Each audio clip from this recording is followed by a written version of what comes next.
Oke, sip. Yamaha. Oke. Kayaknya mbak paham. Yang lain paham ya maksudnya ya?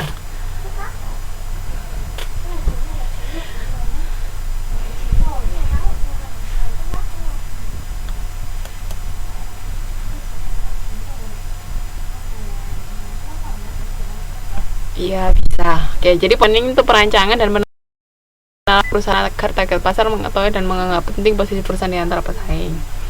Oke, jadi benar. Jadi kita harus bisa menanamkan di benak masyarakat, misalnya produk kita tuh seperti apa gitu loh. Kita mempunyai keunikan apa, kita mempunyai ciri khas apa. Nah, itu dengan cara positioning. Caranya itu tadi pakai moto yang misalnya kayak ya Mas makin terdepan, atau kita pakai logo yang eye catching, yang kalau kita lihat kita tahu logo itu logonya perusahaan A misalnya, seperti itu bisa. Bisa bikin pakai moto atau pakai apa macam-macam. Udah ya, itu caranya positioning. Jadi kita untuk membedakan kita dengan pesaing. Jadi ketika kita misalnya dengar moto itu atau ketika kita lihat logo itu, kita bisa tahu, ini punyanya si perusahaan ini punyanya perusahaan ini. Jadi itu tujuannya positioning. Paham ya di sini ya?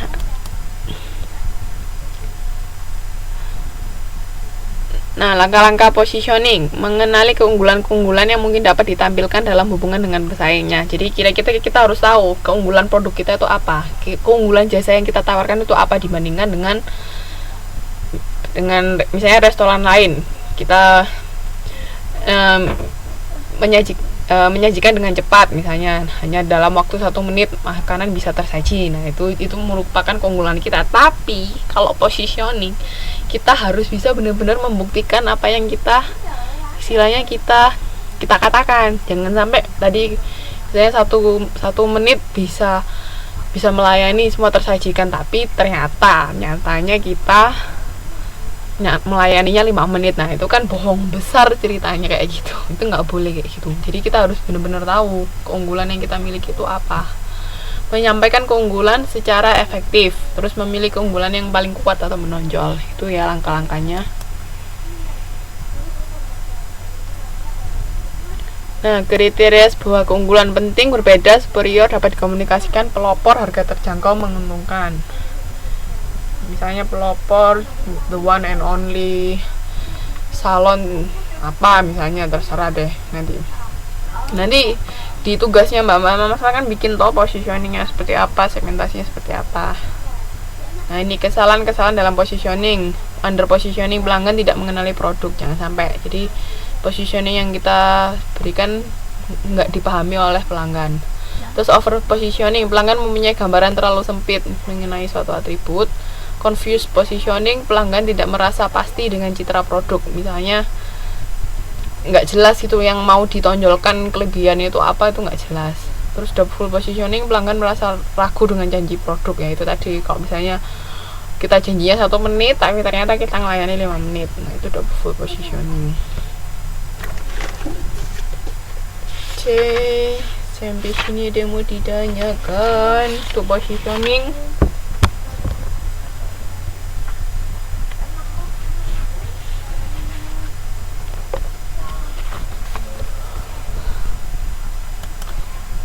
Nggak ada, saya lanjut. Proses pada produk jasa, karakteristik proses, kompleksitas, dan keanekaragaman. Blueprinting, merubah proses. Nah, kalau di jasa itu kita kan ada prosesnya ya. Ketika kita mau melakukan pelayanan, itu kan ada proses. Nah, proses itu secara teknis ini menyediakan cara untuk memecah proses-proses tersebut jadi dalam beberapa langkah yang logis. Nah, misalnya kayak untuk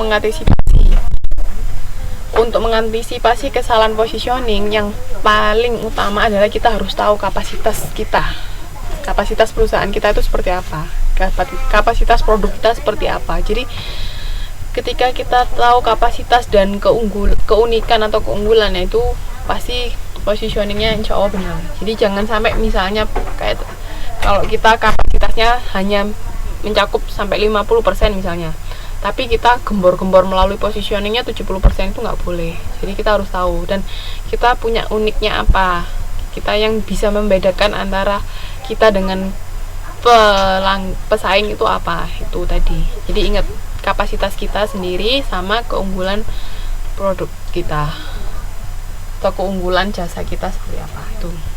Jadi jangan sampai salah positioningnya ya. Nah, kalau karakteristik proses itu prosesnya, kalau jasa itu kan ada prosesnya. Misalnya contohnya di rumah sakit. Di rumah sakit itu kan sebelum kita bisa masuk ke dokter, kita kan macam-macam. Misalnya kita harus daftar dulu. Setelah kita daftar, kita duduk dulu, antri, tunggu dipanggil. Setelah kita dipanggil, misalnya ngasihin kartu dulu ke bagian apa, ke susternya misalnya ya, setelah itu baru kita bisa ketemu dokter. Nah, dari dokter misalnya ada resep, kita harus ke bagian apotek. Habis dari apotek kan nunggu dulu, kita duduk lagi sampai akhirnya kita dapat obat dan baru kita bisa pulang. Itu kan semua itu berupa proses kan. Jasa itu kan proses. Kayak salon juga, kita datang misalnya ada yang harus daftar dulu atau bahkan mungkin bisa booking dulu sebelumnya sampai akhirnya kita dilayani. Itu semua butuh proses. Nah, proses itu juga ada kompleksitas dan keanekaragamannya. Kompleksitas itu bahasa Inggrisnya complexity. Itu cara untuk membangun proses melalui langkah-langkah dan susunan. Sedangkan keanekaragaman atau yang bahasa Inggrisnya divergent itu di halaman 2.34. Itu kebebasan atau kemampuan untuk memilih keanekaragaman melalui langkah-langkah dan susunan proses itu. Jadi terserah kita mau bikin seberapa banyak proses yang langkah-langkah yang mau kita lakukan, itu terserah kita. Jadi keanekaragaman tergantung. Kalau bisa kan kita, kalau untuk jasa itu kan karena melayani pelanggan secara langsung, kalau bisa kita bikin proses itu seminimal mungkin, maksudnya yang nggak sampai pelanggan tuh nunggu terlalu lama. Jadi itu ya kompleksitas dan keanekaragaman. Terus blueprinting. Nah, blueprinting ini bisa divisualisasikan, atau misalnya kayak tadi di rumah sakit kita tulis atau kita bikin papan pengumuman langkah-langkah apa. Misalnya ketika pasien datang harus melakukan apa, ada alurnya kita gambar. Nah, kalau ada seperti itu lebih bagus. Jadi ketika si pasien itu datang ke rumah sakit itu, mereka tahu mereka harus ngapain, langsung ada tahu dengan tempat-tempatnya jelas harus ngapain, di tempatnya sebelah mana. Itu namanya blueprintingnya. Jadi kita pelanggan kita tuh tahu prosesnya yang harus dilakukan itu apa. Terus merubah proses itu bisa mungkin seiring dengan berjalannya waktu mungkin dirasa prosesnya terlalu panjang atau harus ditambah apa yang kurang, ya itu bisa di situ. Meningkatkan keragaman bisa mengurangi keragaman atau mengurangi kompleksitas atau meningkatkan kompleksitas, itu terserah, tergantung sesuai kebutuhan dari perusahaan kita. Itu proses ya. Dari jasa itu semua ada prosesnya intinya. Nah, ini karakteristik proses. Udah ada ini tadi sudah saya jelaskan. Ini kan complexity sama divergent.